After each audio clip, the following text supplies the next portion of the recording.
Et maintenant, je vais spécifiquement m'adresser à toutes les personnes victimes de VSS de manière générale. Je te rassure, tu n'as pas besoin d'être la victime parfaite pour qu'on puisse te croire.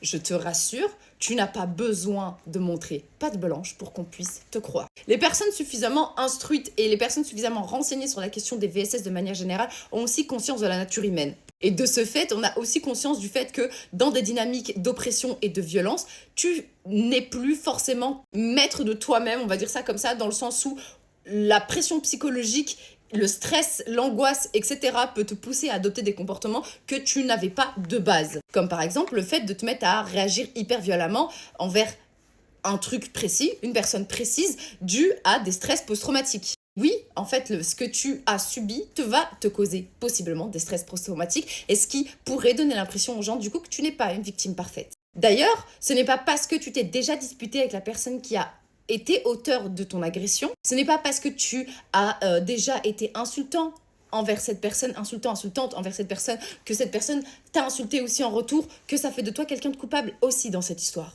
Effectivement, le fait d'insulter quelqu'un, ça ne se fait pas dans l'absolu, mais ça ne veut pas dire que tu n'es pas pour autant victime de ce qu'il a pu te faire. Pareil, ce n'est pas parce que tu n'étais pas dévasté par le VSS que tu as pu subir que ça veut dire que tu n'es pas une bonne victime et qu'on ne te croira pas. Tu n'es pas obligé de te pointer au commissariat complètement en larmes ensanglantantes et à moitié en train d'étouffer, de suffoquer dans ta khnouna pour qu'on puisse te croire. Pareil, tu n'as pas besoin d'avoir été la personne avec le plus grand cœur sur cette planète, tu n'as pas besoin d'avoir la main sur le cœur, tu n'as pas besoin d'être généreuse, tu n'as pas besoin d'être parfaite, de savoir bien parler, de savoir bien t'exprimer, de feindre un pseudo-traumatisme pour qu'on puisse croire la victime, qu'on puisse te croire.